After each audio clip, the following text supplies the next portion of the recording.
Okay, so was that scary for y'all?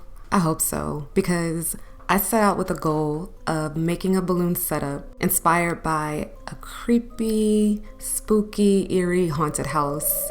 I'm over the cutesy Halloween decor, no more happy ghosts or smiling pumpkins. Instead, I wanted something chilling, a little unnerving, maybe even a bit sinister.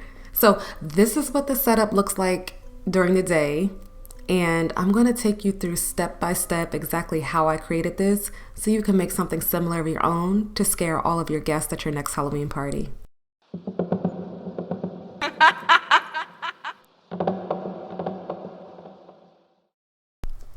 To keep the look dark and eerie, I'm using primarily black balloons, and this is Sempertech Fashion Black to be exact. I wanted this to feel like a haunted house entryway, so I used my square arch to look like the frame of the front door and my black grid walls to kind of mirror like doors opening up on both sides.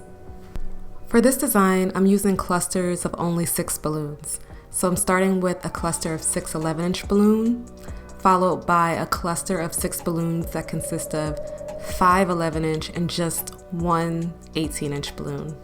Design-wise, I wanted the balloons to look almost like some type of creepy formation that's starting out big from the bottom and like making its way up the sides of the arch. Almost like, almost like if it was like black bubbles or black gas or something like that. I don't know how to say it, but it's just like this idea I had in my head of the balloons creeping up. And to attach them to my grid wall, I'm just using this rubber band, and it works like a charm. You can also use 260s if you want something to blend in a little better, but I knew this would be covered up by the time I was finished my design.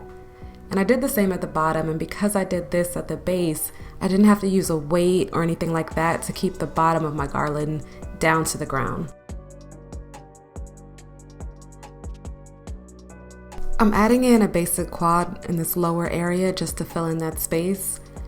Then I added this additional quad formation, which is just an 11-inch quad with 5-inch quads tied into it. And the idea was just to give more visual interest to the look of these black balloons, like kind of climbing and making their way up and starting off from like these little points or these little tips. I don't know if it really worked, but I still just went with it because I liked the way it looked.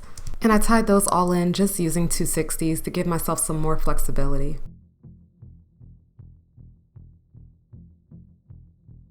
I wanted a separate garland on the top with a tapered end so it looks like almost like it's dripping down onto the bottom garland. So I did this using 3 clusters of 6, and the ends have 11-inch quads on each end, followed by a 5-inch quad at the very end, just so I can have like that tapered dripping effect. The area behind the grid wall was a little bit too open, so I just used these Decor gray balloons and I formed a long chain garland. Now these are just clusters of 6, maybe like 5 or 6 clusters of 6, all tied together by the neck with a couple of 5-inch fillers in there. And I just put it behind the grid wall and moved it around until it created like a nice fuller looking effect. So when you're looking behind the grid wall, it's not just empty, And I topped this off with a few more filler balloons wherever I felt like it looked a little bit too bare. Have you ever seen that show Invasion on Apple TV? It's about these aliens that came from another planet and they had these big, huge black spikes. That's where I got the inspiration from this. This is just starburst deconstructed and stuck in the balloons to create these scary, creepy spikes. And it gave me the exact look I was going for. There is nothing more creepy than the thought of spiders lurking in webs in an abandoned old house. So I got a bunch and spread them all over because I want anyone who sees this display to feel like that instant sense of unease that they get when they walk into a spider web, And these, you can find them almost anywhere, but I'm going to give you a couple of links to some different stores that carry them because they're very affordable, but they make a huge impact into any Halloween display. To enhance the look a little bit more, I layered in some of this creepy cloth. Now you can get this at Dollar Tree or Amazon, of course. And it's just adding to that abandoned, decrepit, old house look, desolation. That's what I was going for. Now imagine you're going into this house and behind all of the webbing, you find this old mummy like stuck in the middle of it, hanging upside down. I added this skeleton man because it's a bit scary, but it also gives me some extra lighting, which I need when the lights are turned off. Speaking of lights, I have these 6 light-up jack-o'-lanterns that can be suspended or placed anywhere, so they're really perfect and very versatile. So here's the final look with the lights on. I wanted to do this during the day so you can see how everything came together in entirety without the darkness obscuring some of the details. I did add these skulls from the Dollar Tree, a few spiders, and some of these plastic chains.